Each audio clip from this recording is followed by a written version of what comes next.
Hello, my beautiful rainbow children. Welcome back to the Potsmoker's Bible. My name is Zion. I'm the author of the Potsmoker's Bible, which contains the prophetic book of Zion, where I get my name and authority. It comes from the Ketuvim, or Jewish Testament.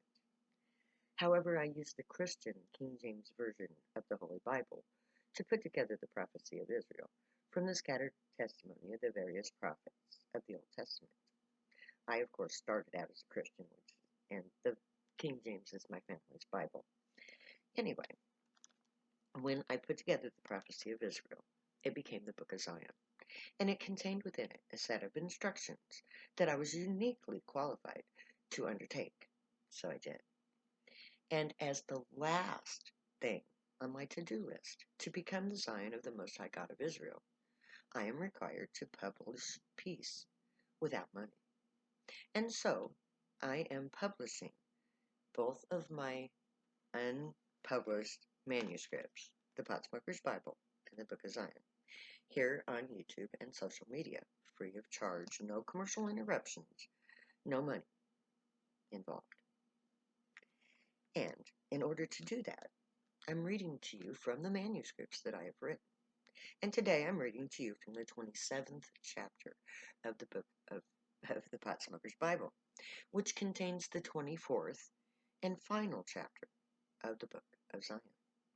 I'm taking up where I left off last time, and we're discussing thought forms. Our thoughts are a combination of our upbringing, our experiences, and our desires. When we are young, we are told many things. Most of those things come from our families and friends, our communities and schools. Children take in every word, every will of those they rely on. How much of your pain comes from those words? Many of your thoughts come from the words of your social network, do they not? We must guard our words to ensure that we do no harm, especially to the young. We look at reality based on the solid form we give ourselves. We base that on the words and actions of those who teach us who we are. Speech, which is good words, guard your mouth. It's a tool that can harm as well as heal.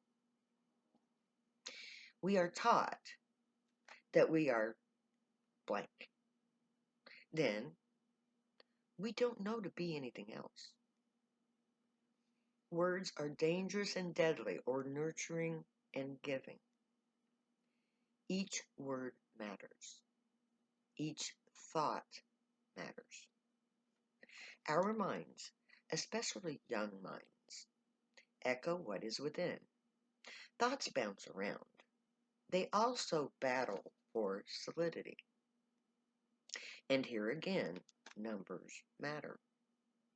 An army of "you're stupid" defeats a single good grade by a landslide. Every time.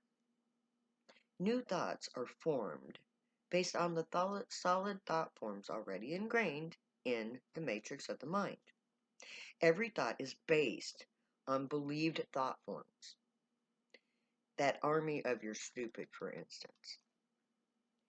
But the battle of the solid thought forms is always fought in the field of now, not observed wave. All you have to do is to enter the field of now and pick a thought to solidify. You are the field now. You make the thought that is coming into form. If you let that battle play out of what form will become your thought, then it will always run the pathway of least resistance, the path that it always follows. But you, and you alone, are the matrix of your thoughts, your mind. You alone control what thought forms you choose to become in any given moment. Enter the field of now.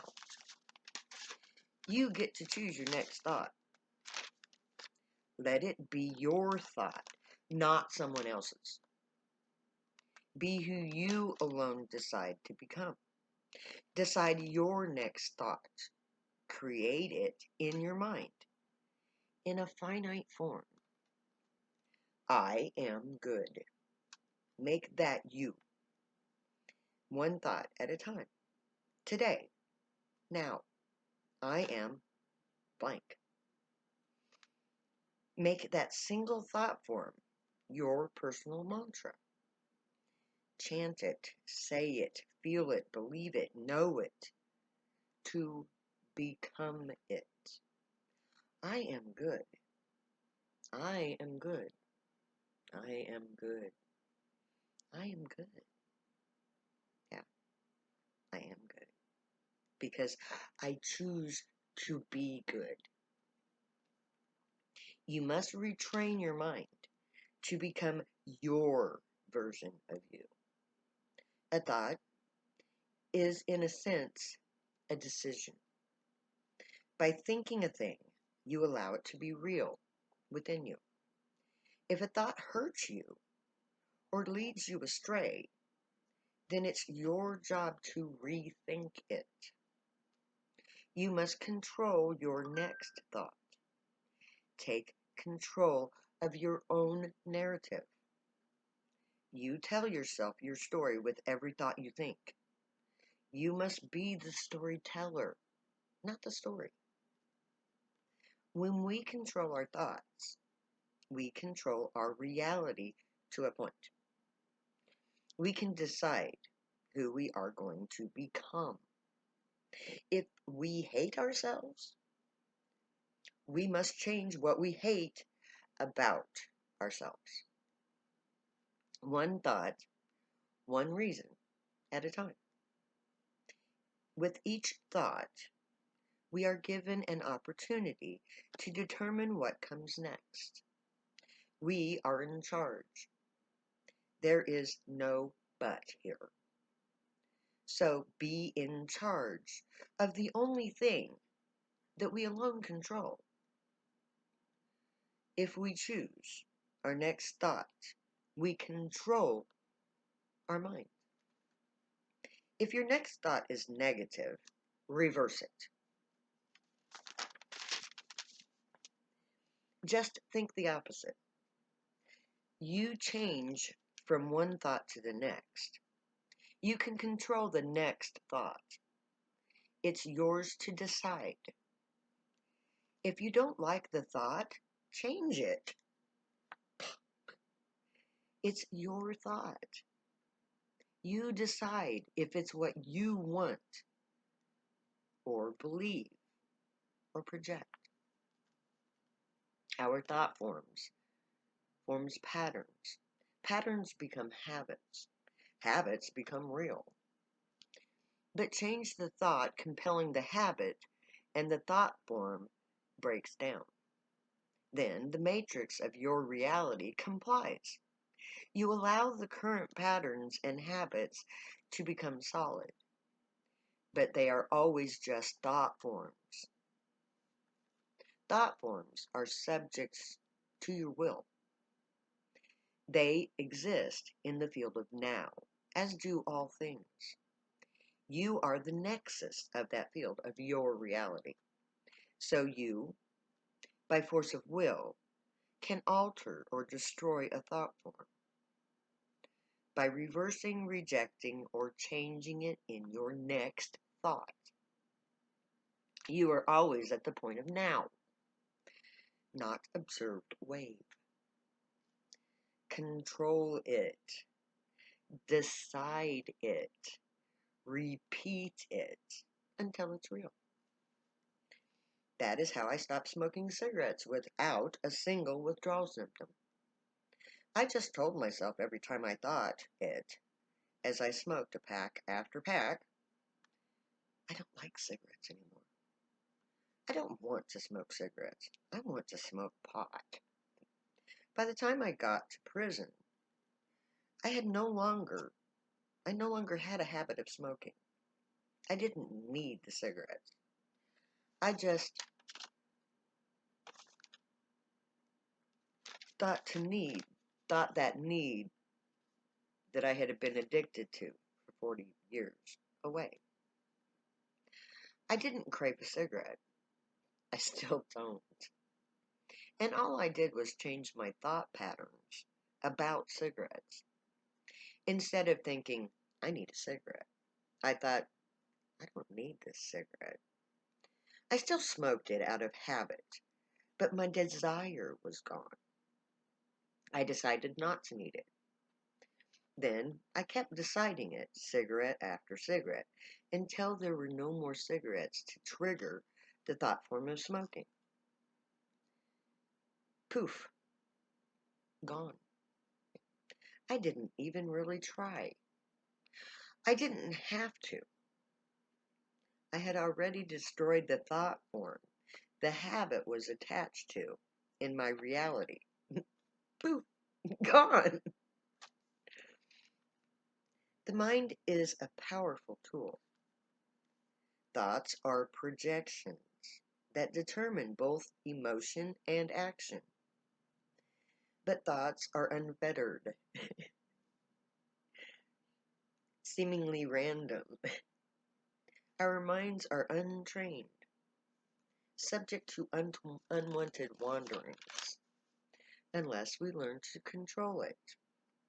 Then we become masters of our own lives, without even trying.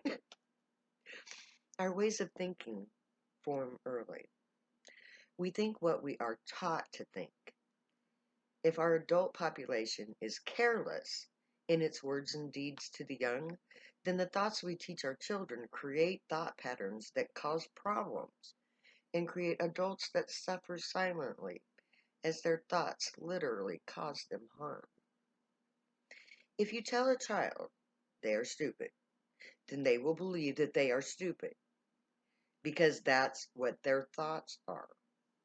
Every time they can't seem to understand something, their mind tells them it's because they're stupid. The child, no matter its true IQ, will be stupid. Every word you speak to a child becomes a possible thought form. The most often heard words will repeat in the mind of the child and become a thought form pattern in the brain of the child. A thought is independent of experience or desire. That thought will pop up every randomly or in answer to questions or events. These thoughts are reinforced by volume. Every word counts. Once a thought becomes a pattern or a neuron pathway, it becomes an aspect of the personality. It governs all related thought forms. It is from this that the ego or the identity is created. We are told that we are blank. We then become that thing because we do not have any other option. What other thoughts are there to choose from? We teach our children who they are with words and deeds. Our words and deeds in their empty heads create who they see as themselves. I am stupid because so and so tells me that all the time, so it must be true. We teach through speech. We learn through action. We think what we were taught to think. And there I'm going to end for the day, and we'll take up next time where we left off. So, may the Great watch over you, guide you, protect you, and keep you from all harm. May they teach you right from wrong, and may you be worthy of them. May your thoughts, words, and deeds reflect truth, good, and light. The Unicorn Way. Find your joy and pursue it. Make that your guild choice when we get to Camp Zion, our exodus from America. If you use drugs, stay happy and high. You have every right and reason to. Believe me, I know. I wrote 2 books about it. My name is Zion. I love you way too much to ever say goodbye, so I'm going to say later now.